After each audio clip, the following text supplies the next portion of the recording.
also get that one started. So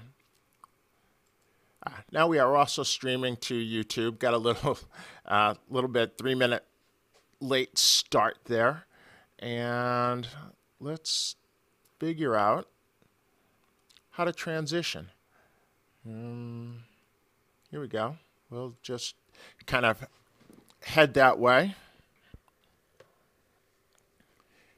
It has been a wonderful weekend here on my end, and I hope your weekend has been fantastic too.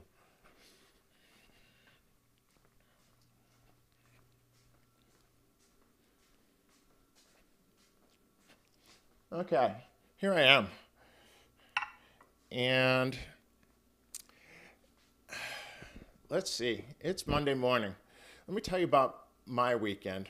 My weekend, I'm walking a little ginger. I don't know if you saw me kind of hobble past the camera.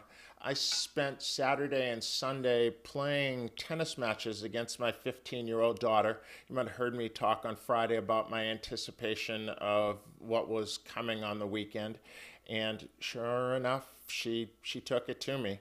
On Saturday, I couldn't even play a second set. She beat me 7-5, so we got all the way to 5-all, and then she held her nerve, and I don't know if I didn't or if she just did. But match point, I was serving for it, point on the ad side to get back to deuce. I hit a serve which I thought was a reasonable serve, at her body. She took a step to her left and cracked an inside-out forehand for a winner. Held her nerve. She did it well. So congratulations to the Sea Monster for taking out Dad. That was spectacular. I'm proud of her. I hope that, well, I guess it did then transfer to Sunday, though I got a quick 2-0 lead on Sunday and was playing okay. And I thought I was going to have a shot. But my body was hurting.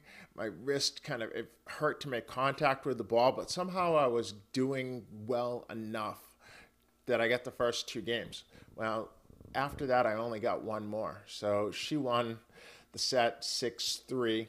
I felt okay to where I could have played a second set, but I didn't want to end up like I did on Saturday, where I was basically couldn't move a whole lot at that point in time. So I'm thinking it's getting a little better as I get out and be active. But one of the things it says to me is walking isn't enough. It's just not. I go out and then I try to run and be active, and it's pain. It's mostly in my hips, little bit in my knees, but not a ton. A little bit in my back, but not a ton. Mostly my hips. So she beat me, finally, after all these years. Took 15 and a half years, but she finally took a set off me, and then the next day she took another set off me, and I think it's about time for me to call it a wrap. But I do want to get to where I don't hurt as much doing it, at least this part of it. The parts with my shoulder being locked up and my wrist hurting and those types of things, that's going to require surgery in order to fix, and I'm not trying to have surgery. You might be wondering, what's Dewey doing walking around with this silly looking microphone today? And I guess I don't, because I'm here, I don't really need the case on it. The case is really to have it on a belt pack, so I could take the case off, but it would mean disconnecting the microphone at this point in time, so I think we'll just live with the case for now. But I tried to figure out how to get the lavalier mic working with this without the kind of noise that comes. Just to explain to you a little bit, lavalier mic has a little plug-in, a little tiny thing like you plug into your iPad or your phone, and there's a place here to plug it in, but I'm not getting any power out of it. So I'm not sure if it's the lavalier mics I have or not, but I do have an adapter where I can put it where it goes in the same place that this microphone goes in, and I can get it to where it powers the microphone, but there's, well, what you heard last Monday is the sound that I'm getting out of it. So it's not working, and I don't think it's acceptable for what we're doing. But I wanted to be in here this morning, and I think I'm going to be in here on Mondays. This is going to be the place that I start my week.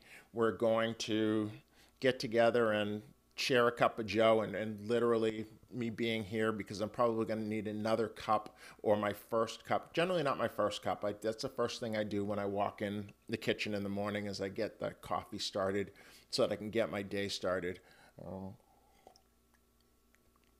But I do want to be in here, and I don't have another good system. I could run wired to a lavalier mic, but then that does the same thing. It has me tethered, and it has this great big cable, and I can move around and hear okay and not be too terribly encumbered. But it's not going to really work for what it is that I'm trying to do. So I'm not going to be doing that. I'm going to be probably on this mic for a while. And move around and hear okay. See? Every time I turn that on, and I thought I had turned the sound off. So one of the things I thought I had taken care of, but it just didn't quite work. So here I am, Monday morning, and promised you that I was going to have a discussion for the day and a thought for the week. What I've been thinking about is kind of what is this, how do you put it? I probably should have already had this scripted, but I don't, because I've been pondering it even this morning. So how I want to talk about, because I don't want to go to the make America great again, but there are certainly some things I believe had people placed greater value on at a time in the past than they do now. One of the big ones to me is somebody's word. What does somebody's word mean? What is it used to be where someone's word was their bond. It was an honor thing.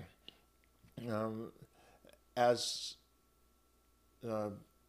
plebe at West Point, one of the first things we had to memorize was that a West Point cadet will neither lie, cheat, nor steal, nor tolerate those who do. That was kind of something that we had to memorize. And it meant a lot. Somebody's honor, somebody's word, that whole lying thing. And I can't say that over these past 4 decades almost, that I've been perfect in terms of not telling lies. I've told share in some which I thought I could get away with, which I didn't, and others which were much smaller in nature. But I could probably count the number that I've told. And it's been important to me to try to be open and honest, and for my word to mean something. And I can tell you with unequivocally, I damaged my relationships when I didn't tell the truth. Some of them still haunt me to this very day, and I wish that I had done things differently in terms of owning up to things. And I wish I had done things differently with the actions which precipitated me feeling like I needed to lie about them. Because that's important. It's important to be a person of integrity in the world. It's important that when you say something to someone, that they believe you, that you're going to see it through, that you are telling them the truth about how something happened.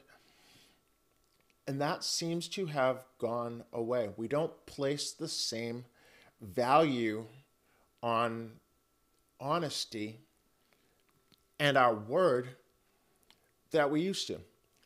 I moved to where I live currently, not the specific home that I live in, but the community which I live in 10 years ago.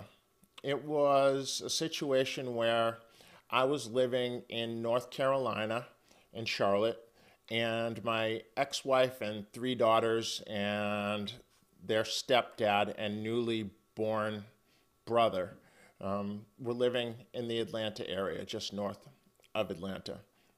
And their stepdad, my ex-wife's husband, was being relocated to the community where I live currently for his job. And so I went from a place where I was about 4 hours away by car from where they lived. And so I could go get them on weekends and have them come. We kind of meet halfway. So 2 hour drive for each of us to that meet point, and then 2 hours back. Or if they had a school function, I could drive down and do day trips. And we had a good enough relationship where I could go down and I would stay. So one year I bought a trampoline for Christmas, and I took the trampoline down there, spent the night, put it up in the middle of the night with their stepdad, and maybe not the middle of the night, but after they had gone to bed. And so that was something which I also did. I could kind of sleep on at their house. But if they moved to Texas and I was in Charlotte, I was going to be relegated to being one of those dads where I would see my kids, every couple of months probably, and for a couple of weeks during the summer. So holidays and summer, and not even every holiday. Probably wouldn't get every Christmas. I'd probably get Thanksgiving and Christmas. So I made the choice that after some discussion that I would move here. And the deal that we made was we would move to the same community and we would stay in the same community until my youngest graduated from high school. And that was the deal. We wanted to make sure that the kids had the ability to go to the same schools, maintain friendships. And about 3 years ago,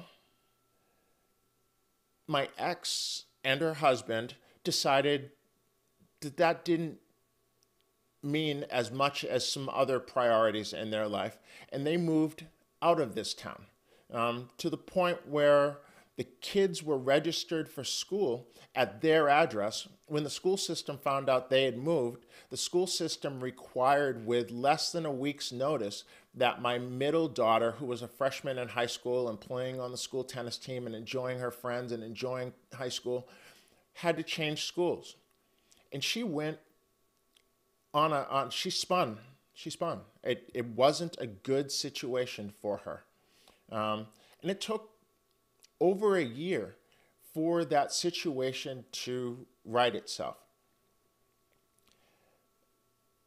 So there was a change which was precipitated by them moving, and there had been a couple. So they had moved homes a couple times. I had moved homes. They had always been registered at whatever school their mom was associated with, her residence.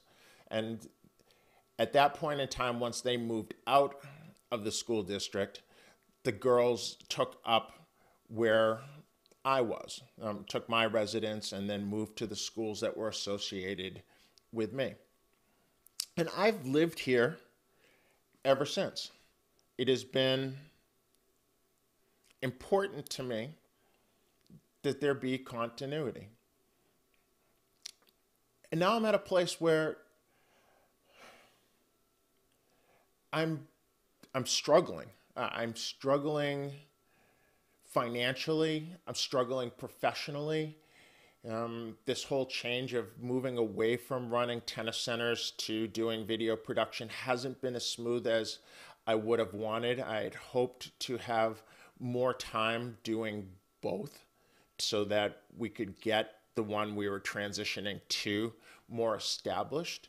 And that hasn't been the case. Well, it wasn't the case because we got kicked out of the tennis center. So I shouldn't say we got kicked out. We weren't awarded the contract to operate the tennis center. And consequently, we now have to earn our living doing something other than running the tennis centers we were running.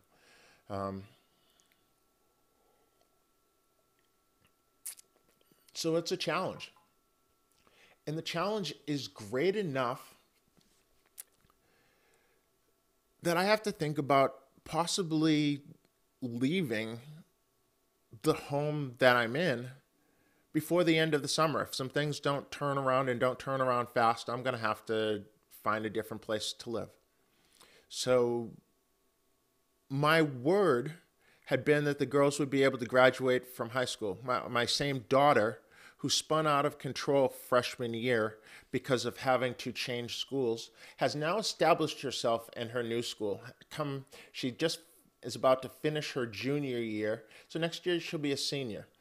And one of the things that she's done is she managed to get herself on student council for her senior year. So she's going to be one of the leaders in representing the kids at her school and doing something I was never able to do. I ran for student council who knows how many times and was never elected that I can think of. If I was, it wasn't very eventful, and I would think it would have been, because all the times I ran and was disappointed, I would think if I had won, I'd remember. So I don't believe I ever won. So she has that opportunity. Yet there's a very real chance that I'm going to have to move to where the school system will again say, no, you can't go to this school because you don't have a residence attached to it. So, because every year at just before the school year starts, you have to go in and you have to get your schedules, and you have to go in with a proof of residency. And I was looking to see if I had it, but you have to bring in a utility bill, so a gas bill, a water bill, an electric bill, those types of things, in order to establish you actually live in the school area. So I have to have one of those. If I have to move here in the next month or 2 months, I won't have that. And so my daughter won't be able to go to the school that she's been in since she had this traumatic experience freshman year, where she has finally made friends and established herself and gets to be on student council and has teachers that she likes, is very involved in art, has been doing dance this year. She's been doing a lot of things that she really enjoys. And I think I said, has established a group of friends which she wants to keep. Doesn't want to go into a new school system and have to do it all over again with no time left, with a bunch of kids who have been together since who knows when. So I'm struggling because while my word, my bond, the commitment I made was not to my girls. I guess ultimately it was, but they were very young, and I never said to them at that point in time, I'm committing to you. The reason I'm moving is because I want it. And so my commitment was to their mom, and her commitment was to me.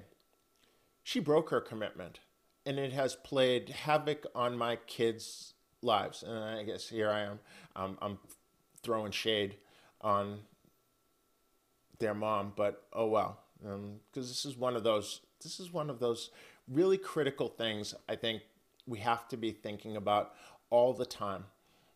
Is before we give our word to something, before we make that commitment, think through what that means. And be prepared to live it, no matter how hard it is. You may have made a bad deal, but guess what? You made the deal. I think we can all look and say, we know instances where someone made a deal and didn't live through it. And there is such a thing as renegotiation because the deal is just so bad. But I also believe people today are too quick to try to get out of something. So they make a commitment to a job, and very quickly they don't like the boss, or they don't like the hours, or they don't like the commitment that it takes, and they leave.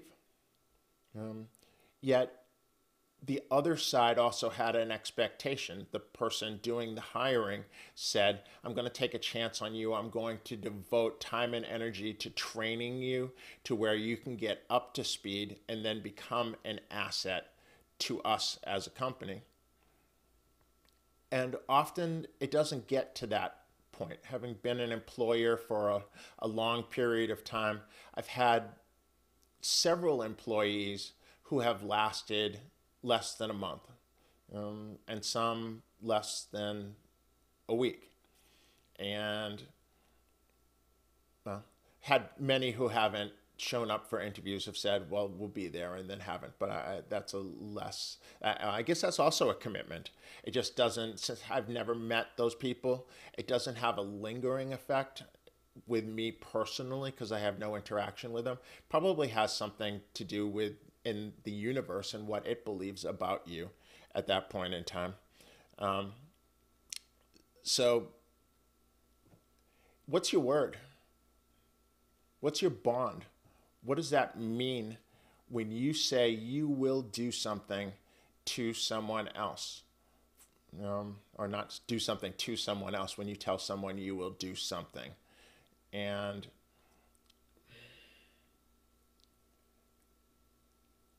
live that bond.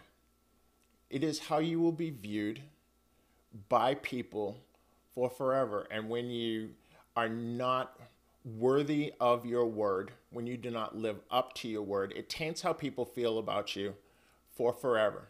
They don't trust you. We've heard the story of kind of the boy who cried wolf and didn't tell the truth and didn't tell the truth and didn't tell the truth and then told the truth, but nobody believed the truth based on all the things which had happened previously. Don't be that person. I know that I've damaged relationships I have where they don't necessarily believe me. My kids, being kids, have told fibs, trying to not get in trouble about things, to the place where I don't necessarily always believe things that they say, and I question, and sometimes I question, and I finally get to the place where, oh, okay, that's what the truth actually is.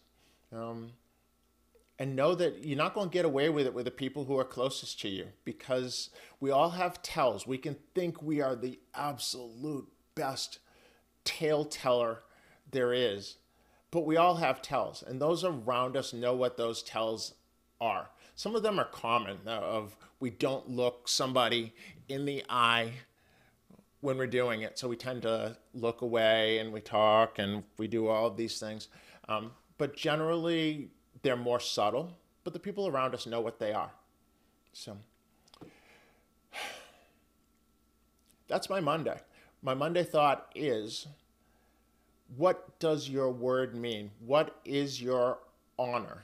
How will you get other people to buy into what it is that you are doing, what it is you would like for them to participate in, how they would like you to participate in their lives based on your word, your honor? Not signing a contract.